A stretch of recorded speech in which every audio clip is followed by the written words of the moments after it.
ಮೊಟ್ಟ ಮೊದಲನೇದಾಗಿ ದೇಶದ ಜನತೆಗೆ ಡಾಕ್ಟರ್ ಬಾಬಾ ಸಾಹೇಬ್ ಅಂಬೇಡ್ಕರ್ ಅವರ 133ನೇ ಜಯಂತ್ಯೋತ್ಸವದ ಹಾರ್ದಿಕ ಶುಭಾಶಯ ಕೋರ್ತಾ, ಬಾಬಾ ಸಾಹೇಬ್ ಅಂಬೇಡ್ಕರ್ ಒಬ್ಬರು ಮಹಾನ್ ಪುರುಷ. ತಾವು ವಿಷವನ್ನು ಕುಡಿದು ಜಗತ್ತಿಗೆ ಅಮೃತವನ್ನು ನೀಡಿದಂಥ ಒಂದು ಮಹಾನ್ ವ್ಯಕ್ತಿ. ಬಾಬಾ ಸಾಹೇಬರು ಒಂದು ಏನು ಸಂವಿಧಾನವನ್ನು 2 ವರ್ಷ 11 ತಿಂಗಳು 18 ದಿವಸ ರಚನೆ ಮಾಡಲಿಕ್ಕೆ ಒಂದು ಸಮಯವನ್ನು ತೆಗೆದುಕೊಂಡರು.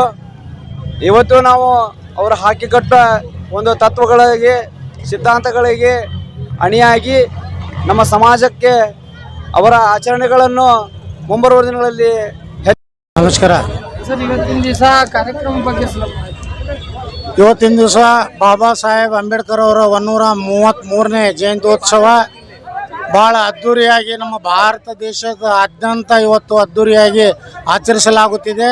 ಬಾಬಾ ಸಾಹೇಬ್ ಅಂಬೇಡ್ಕರ್ ಅವರು ಪ್ರತಿಯೊಂದು ಜನರಿಗೆ, ಎಲ್ಲ ಕೋಮಿನವರಿಗೆ, ಎಲ್ಲ ಜಾತಿ ಧರ್ಮೀಯರಿಗೆ ಸಮಾನವಾದಂಥ ಅವಕಾಶವನ್ನು ನಮ್ಮ ಸಂವಿಧಾನದಲ್ಲಿ ಕೊಟ್ಟಿದ್ದಾರೆ.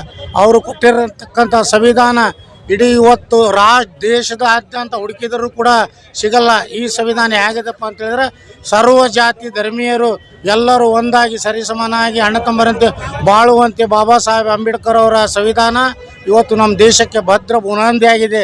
ಇಂಥ ಒಂದು ಸಂವಿಧಾನ ಮಹತ್ವವಾದದ್ದು.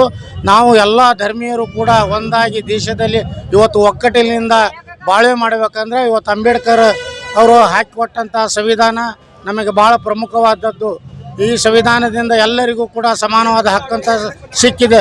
ನಾವು ಕೂಡ ಪ್ರತಿಯೊಂದು ಹೆಜ್ಜೆಯಲ್ಲಿಯೂ ಕೂಡ ಇವತ್ತು ಮುಂದುವರಿಯಲು, ನಾವು ಮುಂದೆ ಬರಲು ಅವರು ಕೊಟ್ಟಂಥ ಒಂದು ಕೊಡುಗೆ ಅಪಾರವಾದದ್ದು ಅಂತ ಹೇಳಲು ನಾನು ಇಷ್ಟಪಡುತ್ತೇನೆ. ಸರ್, ಈ ಒಂದು ಅಖಿಲ ಕರ್ನಾಟಕ ಶಿಕ್ಕಲ್ಗಾರ್ ಸಂಸ್ಥೆಯಿಂದ ಎಷ್ಟು ವರ್ಷದಿಂದ ನಾವು ಅಖಿಲ ಕರ್ನಾಟಕ ಶಿಕ್ಕಲ್ಗಾರ್ ಸಮಾಜದಿಂದ ಕಳೆದ ಒಂದು 40 ವರ್ಷದಿಂದ ಡಾಕ್ಟರ್ ಬಾಬಾ ಸಾಹೇಬ್ ಅಂಬೇಡ್ಕರ್ ಅವರ ಜಯಂತಿಯನ್ನು ಆಚರಿಸುತ್ತಾ ಬಂದಿದ್ದೇವೆ. ನಮಗೂ ಕೂಡ ಅಷ್ಟೇ ಸಮಾನವಾದಂಥ ಹಕ್ಕು ಕೊಟ್ಟಿದ್ದಾರೆ. ಇವತ್ತು ಸ್ಪೆಷಾಲಿಟಿ ಸಿಗಬೇಕಾದ್ರೆ ಅವರು ಒಂದು ಸಂವಿಧಾನನೇ ಕಾರಣ. ಧನ್ಯವಾದಗಳು. Thank you.